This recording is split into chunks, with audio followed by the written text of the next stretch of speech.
Let's keep reading Ghostbusters. Featuring the Ultra Beast. Is it? Okay, let's go. We're up to chapter 11. Chapter 11. Later, the Ghostbusters watched Jennifer Lynch being interviewed on TV. It's fraudulent and unsafe. These Ghostbusters are just creating an unnecessary panic in a sad grab for fame. We went to their lab. There's absolutely nothing there. People can rest assured that these women are just bored and sad. Abby, Holtzman and Patty were somehow able to control their emotions while Erin fumed. Frustrated, she moved the equipment work table. It crashed to the ground. Kevin asked, "Guys, what was that thing before?" "It was a ghost," Holtzman said. "What do you think goes on here?" I didn't know. I guess I answer the phone in a Chinese restaurant where 4 women sit around in painters' outfits. When people ask me what I do, my response is I have no idea. I guess I knew it had something to do with Chinese food and science. I couldn't put it together. Kevin scratched his head. "This is a very serious news report." Patty pointed at the TV. "Painting us as delusional frauds," Erin said sadly. "So what? We're not." Abby was still confident that they could make it all work. Erin was filled with doubt. "But nobody knows that. In fact, look, it says frauds right there on the screen. The words were right under their picture." "But that doesn't make it true," Abby said. She gave Erin a pep talk. "Last week we saw a class 4 malevolent apparition, and then we came back here and we figured out how to catch one, and it worked. Who cares what anyone else says? We know what we're doing. There are bigger issues at play here." She went to the computer. "Look." Abby read the report aloud. "A wailing spirit sighted on 6th and 26th. A spectral polar bear on Park and 45th. Weeping walls at a thrift store in Chelsea. Someone's clearly trying to break open the barrier and unleash the dead, and we need to..." Erin suddenly raised her head, interested in what Abby was saying. "Wait, 6th and 26th? She looked around the room, then jumped up and ripped down the New York map that had been tacked to the wall. "Where did we find the first device?" "At the subway," Patty said. Erin bent over the map. "Here's the theatre. Give me the other sightings." Abby read the addresses and she filled in the map, drawing 2 straight lines through Manhattan. "What do these look like to you?" Erin asked the others. "I can't see," Kevin said, still rubbing his eyes. "Ley lines," Abby and Holtzman said at the same time. "What are ley lines?" Patty asked. "A hidden network of energy lines across the earth, currents of supernatural energy. Let me see if there's a ley line map of New York City," Abby said. "Supposedly, if you look at the sacred sites and weird events around the world, you can draw a line between them, and where lines intersect creates an unusually powerful spot. Abby and I always dismissed it because it seemed too likely to happen at random to have any merit." Holtzman pulled an old ley line map book from under a pile. Abby overlaid it with her marked New York map. The lines matched up perfectly. "I guess there is some merit," Abby said. They were on the edge of a dangerous discovery. "He's been using these devices to charge up the ley lines," Erin said about whoever was behind this recent increase in hauntings. "He's creating a vortex. If he has something powerful enough in here, he could rip a hole right through the barrier," Abby declared. "Letting everything out there come in here," Holtzman paced the room. What's there now?" Patty asked, looking at the site where the ley lines intersected on the map. "The Mikado," Holtzman said. "The Mikado?" Patty considered it. "Well, that makes sense." "Why is that?" Holtzman said. Patty went on to explain. "The Mikado has one of the weirdest histories of any building in New York City. Check out these online reviews." She scrolled to the page and turned the computer. "half a star. I felt strange there. Loud noises in my closet throughout the night." Holtzman asked Patty. So it's a haunted building? Nah, this is even before it was a building. All sorts of massacres happened there, Patty said, like a peaceful trade with Captain Warren and the Lenape Indians. And suddenly everyone dies. She went on, no other section of New York has more power outages.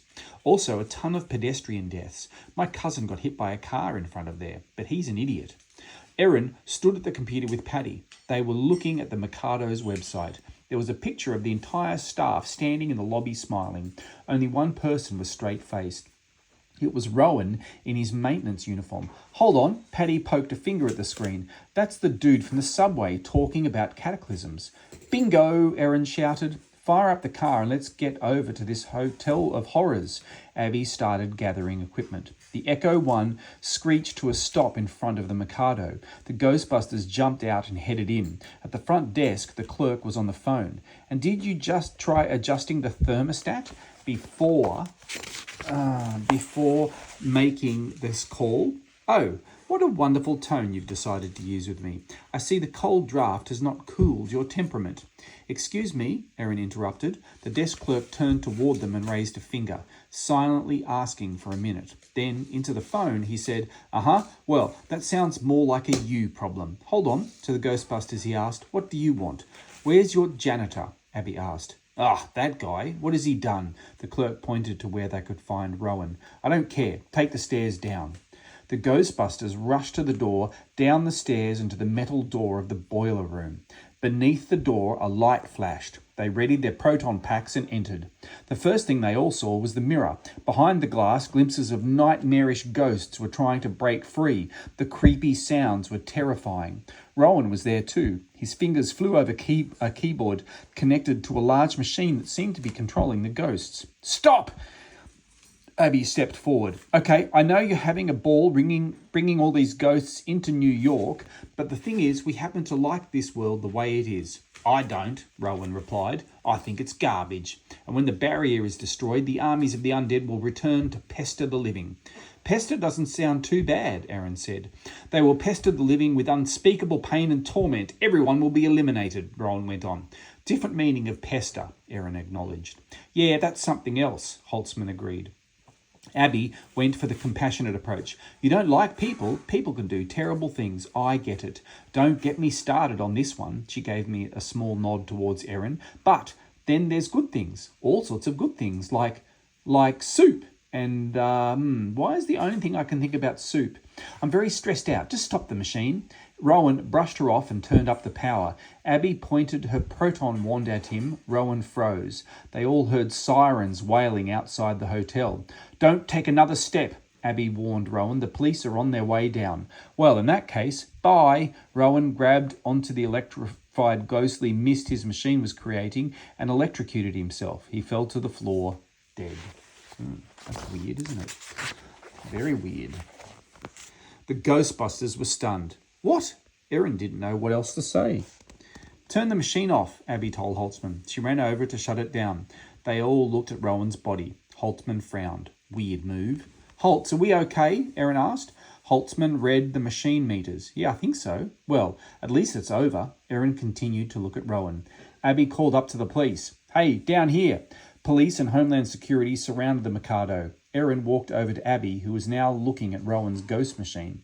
What's up? Erin asked. It's so strange. A lot of this technology isn't that different from ours. It's the same science behind our apparition catching, Abby said. That is strange. Erin looked closer. I think I know why that is. Holtzman was holding a book from Rowan's bedside table.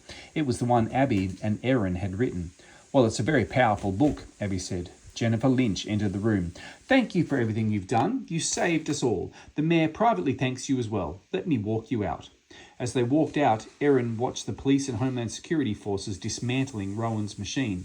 She breathed a sigh of relief. The vortex would be closed. The danger was over. Or was it? Chapter 12. Hawkins and Rourke were waiting by the door to the Mikado. Now, you get some rest, Miss Lynch told the Ghostbusters.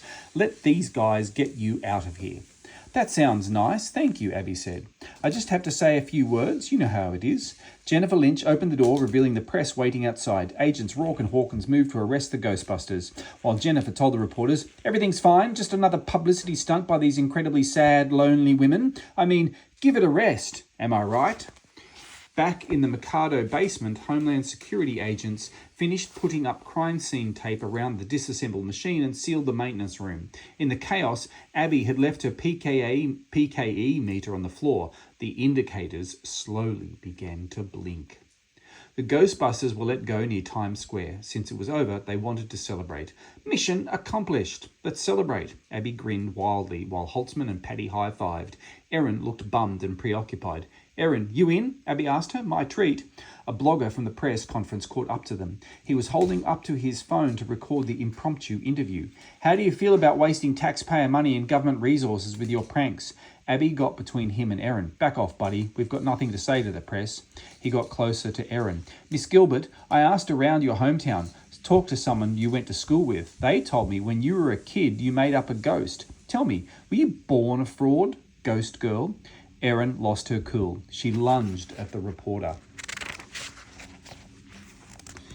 Abby grabbed her, pulling her back. Whoa, let it go. But Erin was out of control. She snagged the blogger's shirt while Patty and Holtzman tried to stop her. You freak, the blogger shouted as he broke free. Erin chased him down the street, and when she caught up, she punched him in the nose. The next morning's newspaper had a huge photo of Erin punching the blogger. The headline read, Nosebusters. She pushed back the paper and buried her face in her hands. Holtzman came in, taking off her protein gloves.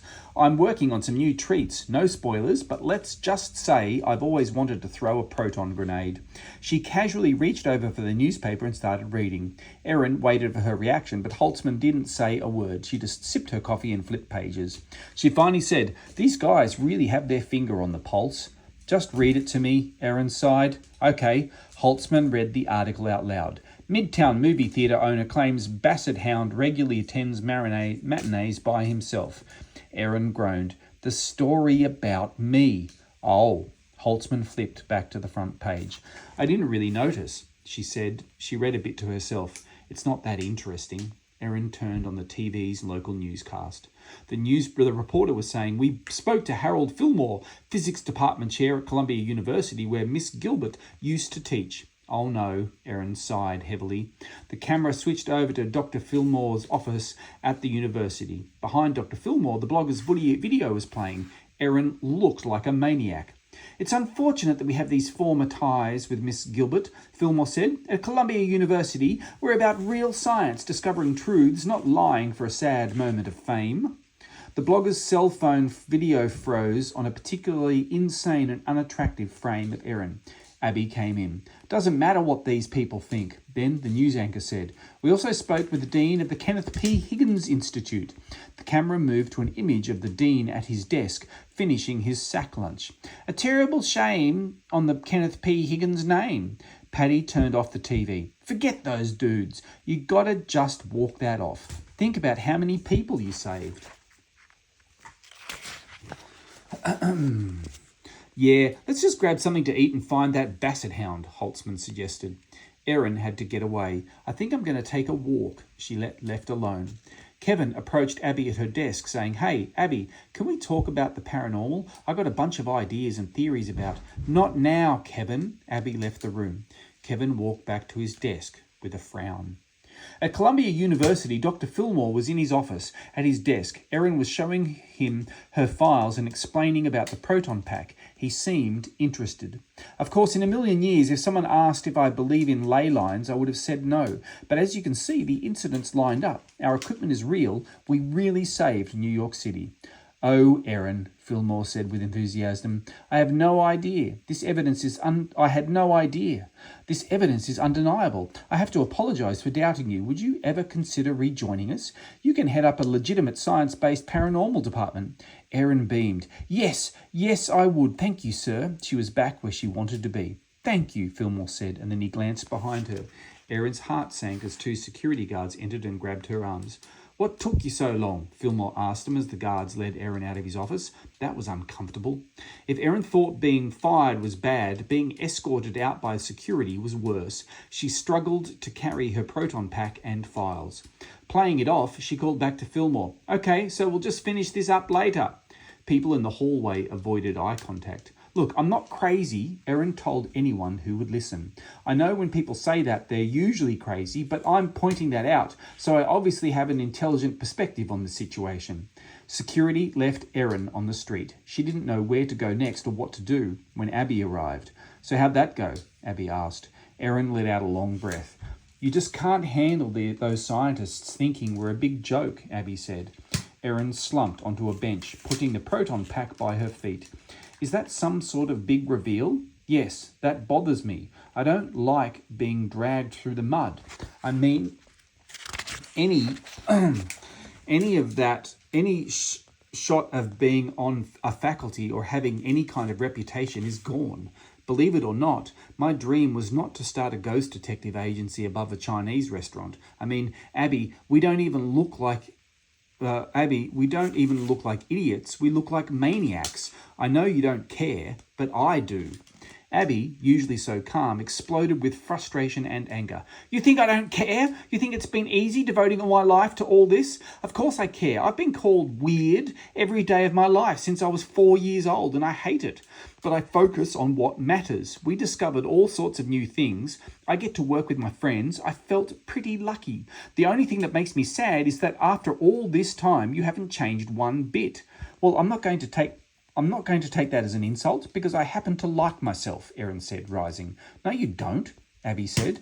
Erin slunk back down on the bench. That hurt. Take care of yourself, Abby said. Then she walked away. As she passed a few students, they snickered at her Ghostbusters uniform, but Abby kept her head high and kept on walking.